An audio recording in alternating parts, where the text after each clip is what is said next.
China ഇതെന്ത് ഭാവിച്ചാണ്? തലയിൽ കൈവച്ച് നെഞ്ചിടിപ്പോടെ ചോദിക്കുകയാണ് സാക്ഷാൽ അമേരിക്ക. അമേരിക്കയുടെ മാത്രമല്ല ടെക് ലോകത്തിന്റെ ആകെ ചർച്ച ഇപ്പോൾ ചൈനയുടെ ആർട്ടിഫിഷ്യൽ ഇന്റലിജൻസ് സ്റ്റാർട്ടപ്പായ ഡീപ്സീക്കിനെ കുറിച്ചാണ്. അത്രയ്ക്കുണ്ട് ഡീപ്സീക്ക് ഉണ്ടാക്കിയിരിക്കുന്ന ഇമ്പാക്റ്റ്. AI സാങ്കേതിക വിദ്യയിൽ മൈക്രോസോഫ്റ്റ്, മെറ്റ, ഓപ്പൺ AI തുടങ്ങിയ അമേരിക്കൻ AI ഭീമന്മാർ ചെലവഴിക്കുന്നതിന്റെ ചെറിയൊരു ശതമാനം മാത്രം ഉപയോഗിച്ചാണ് ചൈനീസ് കമ്പനി ഓപ്പൺ സോഴ്സിൽ ഡീപ്സീക്ക് വികസിപ്പിച്ചിരിക്കുന്നത്. 2023 ചൈനീസ് ഹെഡ്ജ് ഫണ്ടായ ഹൈഫ്ലെയർ ഡീപ്സീക്ക് സ്ഥാപിക്കുന്നത്.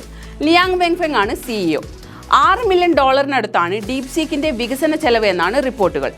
ഓപ്പൺ AIയുടെ ChatGPTയുടെ വികസന ചെലവ് ഇതിന്റെ 8-10 മടങ്ങ് വരും. മുൻനിര AI ഗവേഷണ കമ്പനികളൊക്കെയും തന്നെ പരിശീലനത്തിനായി ഉപയോഗിക്കുന്നത് NVIDIAയുടെ GPUകളാണ്. എന്നാൽ ഡീപ്സീക്കിന്റെ പരിശീലനത്തിനായി ഉപയോഗിച്ചിരിക്കുന്നത് ഇതിലും വില കുറഞ്ഞ GPUകളാണ്. സാങ്കേതിക വിദ്യയിലെ ചൈനീസ് ആധിപത്യം ഭയന്ന് ചൈനയിലേക്കുള്ള ചിപ്പുകളുടെ കയറ്റുമതി അമേരിക്ക നിരോധിച്ചിരുന്നു.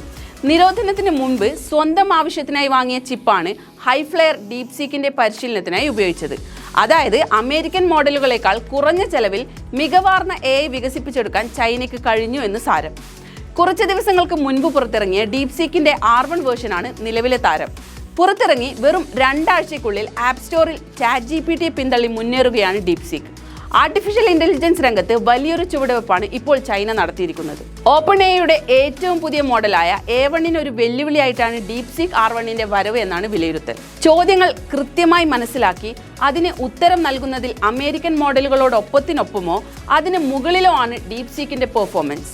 ഓപ്പൺ AI പോലെയുള്ളവ ഭീകരമായ മുതൽ മുടക്കി അത്യാധുനിക ചിപ്പുകളും സാങ്കേതിക വിദ്യകളും ഉപയോഗിച്ച് ഈ രംഗത്ത് തുടരുമ്പോഴാണ് അതിനേക്കാളൊക്കെ കുറഞ്ഞ ചിലവിൽ GPUകൾ ഉപയോഗിച്ച് ഡീപ്സീക്ക് അവയേക്കാൾ മികച്ച മോഡൽ എക്സ്പീരിയൻസ് നൽകി അവയോടൊപ്പം കിടപിടിക്കുന്നത്.